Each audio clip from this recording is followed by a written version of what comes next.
Okay, Shalom Akim, Kal Halarim La Yahaba Shim Yahshab Hashim Rakakudash, and double honors to the great Muslim apostles. Thought Yahshab for the strength and all to make this video, and Yara Tazar, this video helps to build you up, man, which, as we always say, to edify. So when we say Kal Halarim La, that means all praises to in the ancient Hebrew. Kal means all, Halalim means praises, La means to. And when we say Yahweh Bahashem Yahushai, Yahweh is the true name of God. The world ignorantly calls him God, but his real name is Yahweh, and it means he is, he exists, or he is to be. And when we say Bahashem, it means in the name, and that means that's really in link with Yahushai, because it's through Yahushai that's how we get to Yahweh. That's why we say Yahweh Bahashem Yahushai. We're saying Yahweh in the name Yahushai. And of course, when we say Bahashem Rachakudash, we're saying in the name Spirit Holy, or in a more English manner, through the Holy Spirit, in a more understandable manner rather. So yeah, just a brief introduction, so just to get to the point of the video, Yara Tazar. Oh, and of course, Yahushai meaning he delivers, man.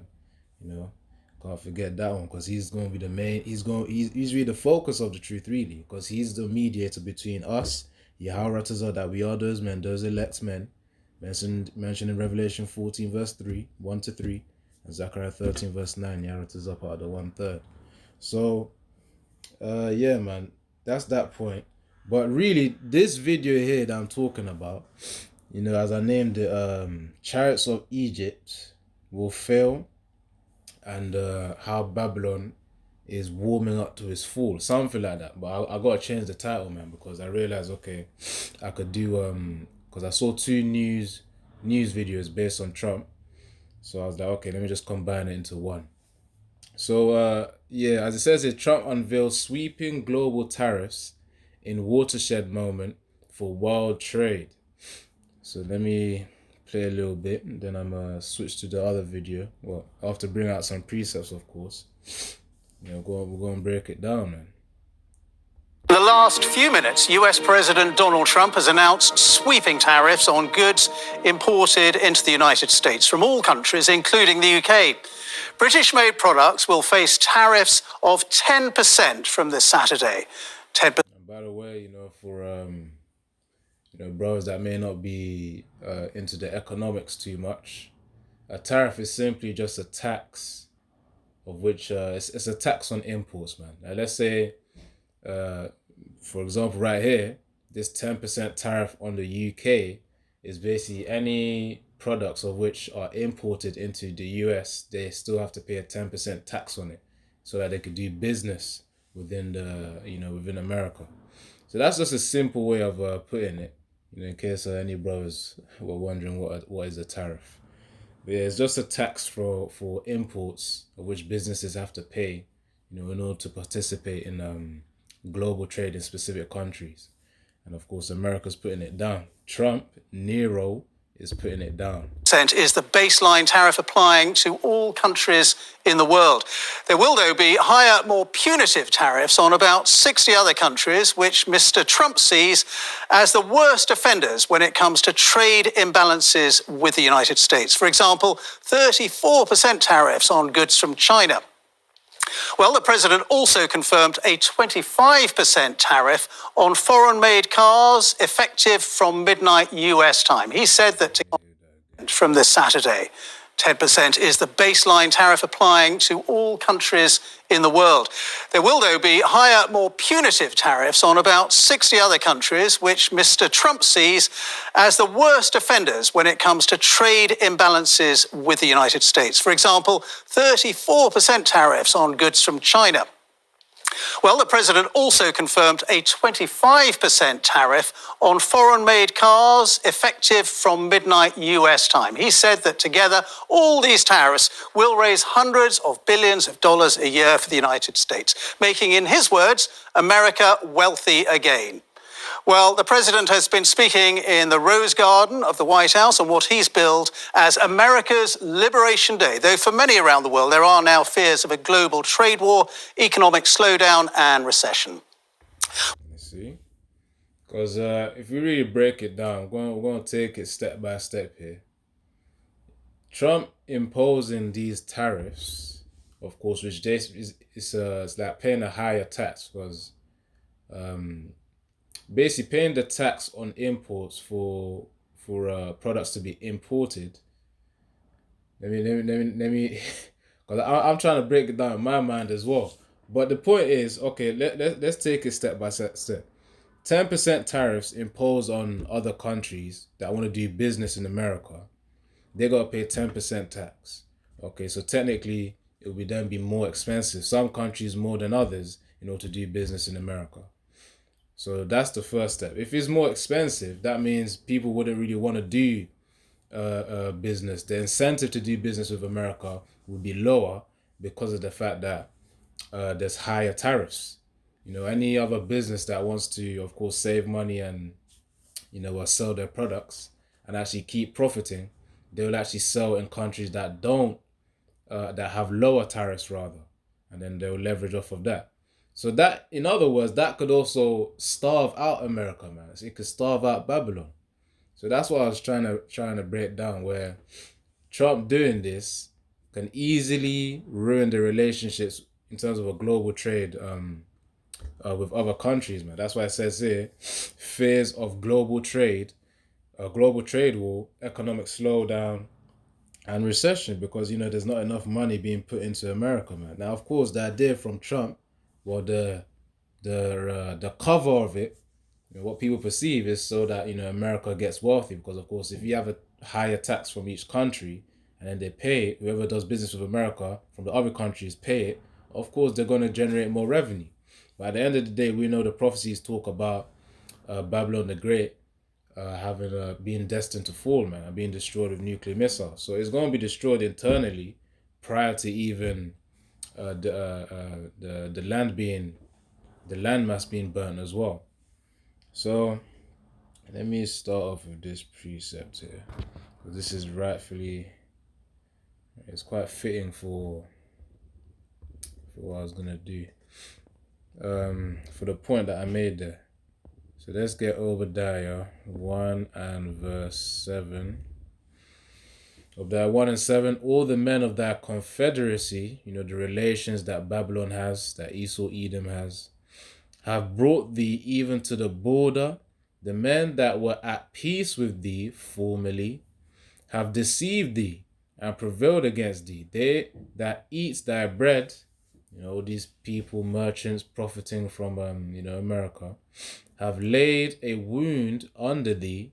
There is none understanding in him. It says in verse 8, shall I not in that day, say the Lord Yahweh, even destroy the wise men out of Edom, and understanding out of the mouth of Esau? And yes, that's what he will do. And clearly the act that Donald Trump has done right now is quite a daring act, man, because it's quite a risky one, because you don't know whether it's going to be, he may perceive that it will be profitable, but at the end of the day, what it can do is really kill off the relations with the other countries, because they're going to say, okay, we're going to back off from Babylon, man. Again, that also goes into the mindset of the other nations, where it says, let the weak say I am strong. That's in Joel chapter 3. Let me just type this up and then it will come up. Joel chapter 3. So Joel chapter 3 and verse 10. Beat your plowshares into swords and your pruning hooks into spears. Actually, let me read from verse 9. Verse 9. Joel 3 and 9 to 10. Proclaim ye this among the Gentiles, prepare war, wake up the mighty men, let all the men of war draw near, let them come up. Beat your plowshares into swords and your pruning hooks into spears, let the weak say I am strong. The weak are referring to the other nations, of whom are subject unto the regulations of Babylon because of the SWIFT system. That's also one of the things, because global trade is really done by the dollar. That's why the BRICS nations, they were trying to do another thing like the new ruble or something, which is gold backed, or a digital currency which would be gold backed. That's what they were trying to do, because basically Babylon is getting on the nerves of these other nations, man, these weaker nations, man. So the so-called superpower days, it's diminishing. It's diminishing. And Trump declaring this is just a warm-up to it. It is a warm-up. I think I had something as well. Hold on. Oh, yeah, actually, yeah, this was it. All right.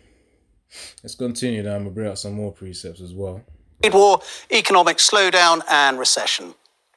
Well, tonight we'll have analysis and reaction from around the UK and across the world throughout the programme. We'll be hearing from our economics editor, Faisal Islam, and also from our political editor, Chris Mason, on how the UK government will react to these 10% tariffs on British goods. But first, let's go to Sarah Smith at the White House. And Sarah, Donald Trump saying this is one of the most important days in US history. Yes, he says that economic moves like this haven't been done since the Second World War, and that he is declaring economic independence for the United States. So as you said, there will be tariffs ranging from 10% all the way up to 50% being charged on different countries to export their goods into the United States. And Donald Trump explained that he has set these tariffs depending on how other countries treat US exports. Have a listen to what he had to say. In a few moments, I will sign a historic executive order instituting reciprocal tariffs on countries throughout the world. Reciprocal, that means they do it to us and we do it to them. Very simple, can't get any simpler than that. Now, by reciprocal, we should explain what that means, because it's not just a direct tariff for tariff. What's happened is that the White House have calculated all the different ways in which they see trade barriers. So that could be straight tariffs. It could be other non-tariff barriers, like, for instance, technical restrictions, maybe a ban on imports of something like genetically modified corn or hormone-injected beef, that sort of thing. If you need a license to import goods from America, that also counts. They talk about currency manipulation and even the theft of intellectual property. So there are lots and lots of ways in which they have come up with some kind of sum that they say represents the totality of the tariffs that American goods are faced when they are being exported into China or Cambodia or the EU or the UK, for instance. They've come up with a number which, for instance, in Cambodia's case is 97% is what they say the tariff on American goods going there is. So they're halving that and charging 49%. With the EU, they say that they had added up all of the different restrictions they see between trade between the US and the EU. They brought that to 39%, and that's why there's a 20% tariff going on. But other countries that don't fall under this heading, a blanket 10% tariff is being put on all other goods, and that's where the UK falls. OK, Sarah, for the moment, thank you very much indeed. So, as we've been hearing, the UK is facing 10% tariffs on the goods it exports to the US. Well, earlier today, the Chancellor Rachel Reeves indicated the UK government will not rush to retaliate against new American. Yeah, because obviously they have, I think, Keir Starmer and, what's his name? Yeah, Donald Trump as well. They met on with the discussion in mind of, a trade deal, which would obviously mitigate or reduce the tariffs, man, on the UK. But anyways, all of this is just, it's all just, the proceedings to an inevitable fall anyways, man. So, let's get something here. Hold on. It's all inevitable. The fall of Babylon. Speaking of fall. So Jeremiah... Let's get Jeremiah 51. 25, man. So Jeremiah 51 and 25. Behold, I am against thee, O destroying mountain. That's reference to Babylon. Mountains, hills are metaphors for rulerships, kingdoms. It says, O destroying mountain, saith the Lord Yahweh, which destroyest all the earth. And I will stretch out mine hand, and even on a mild sense as well, because of what's it called? First of all, let me start with this. The tariffs as well. That's also a way of which they're destroying other nations too. Basically destroying, devaluing their currency as the dollar then increases. That's also one way. And also just the way, even just invasions as well, such as the Middle East, with Iran, to extract resources such as oil. So Babylon, America, is that destroying mountain because it just destroys things that it comes into contact with. Even just Babylon in itself, man, with the food is corruptible. Anyway, so, and I will stretch out mine hand upon thee and roll thee down from the rocks and will make thee a burnt mountain. So that refers to its destruction, man. There's nuclear missiles referred to in Joel 2. I'm going to just get it right here. Those nuclear missiles are going to be directed towards Babylon, and hence why all the men of the Confederacy are against Esau, Edom, of whom is obviously ruling over Babylon. That's their military might. So Joel 2, and let me just get straight to the point. Joel 2 and 3, a fire devoureth before them, and behind them a flame burneth. Actually, hold on. Actually, I'll read from verse 1, but the key part is verse 2 and up to... I'm going to just read up to 4. So Joel 2 and verse 1, blow ye the trumpet in Zion and sound an alarm in my holy mountain. Let all the inhabitants of the land tremble, for the day of the Lord Yahweh cometh, for it is nigh at hand, a day of darkness and of gloominess, a day of clouds and of thick darkness, as the morning spread upon the mountains. A great people and a strong. There hath not been ever the like. And let me just pause there. Where it says a great people, that's a metaphor for the nuclear missiles. Now watch this. It says, there hath not been ever the like, neither shall be any more after it, even to the years of many generations. Now watch this. It says, a fire devoureth before them. This is talking about that great people and a strong, where mentioned in verse 2. And now we're in verse 3. A fire devoureth before them. So again, what has fire that propels it? Nuclear missiles. Now it says, before them, behind them a flame burneth. The land is as the Garden of Eden before them, and behind them a desolate wilderness. Because if you actually think about it, if a nuclear missile was to be sent, prior to landing on the state of America, America will still be, well, as it is, whatever state that's going to be in.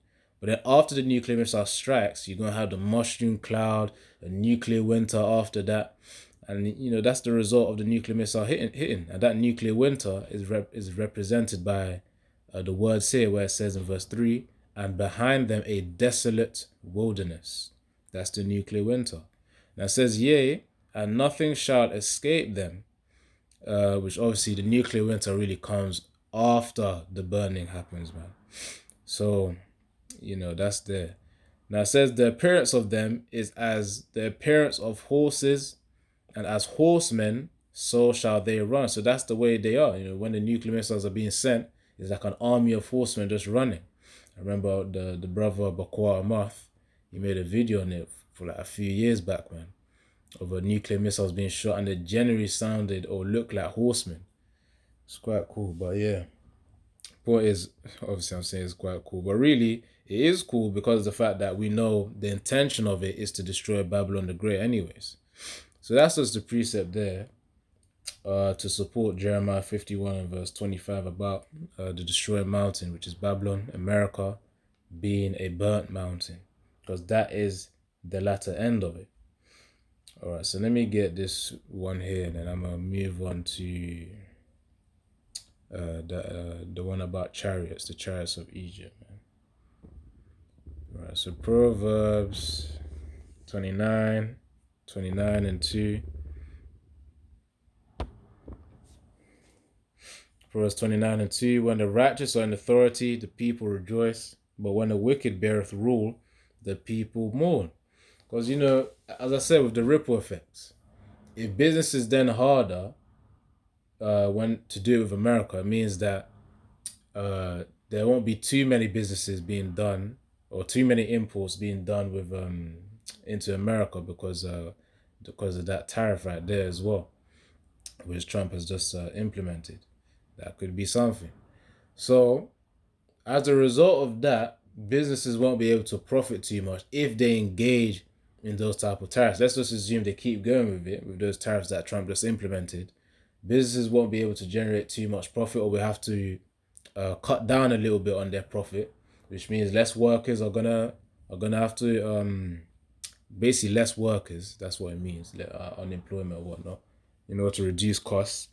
And not just that as well. You got the AI. You got the AI. I was gonna say AI revolution. I guess you could call it AI revolution right now, which is obviously hand in hand with the age that we're in, where the MOTB will come out. Which is that implant. The thing is, with the AI revolution, with tasks being automated, that's also helps with the, well, not helps, but rather it encourages the displacement of workers as well. Hence why when the scriptures say,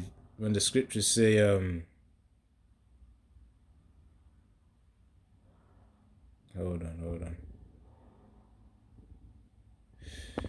I almost thought, oh damn. Wait. Let me even, okay, cool, still recording. When the scriptures say, hold on, I got it right here. So when the grinder cease.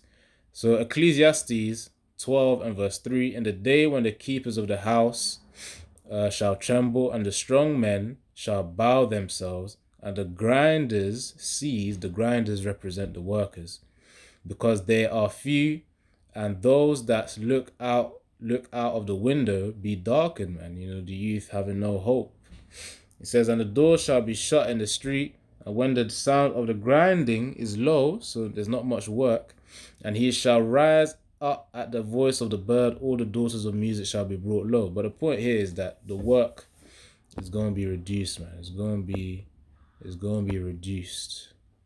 The workers, the amount of workers. Hence why this tariff is just a warm up, which is getting on the nerves of these other nations as well.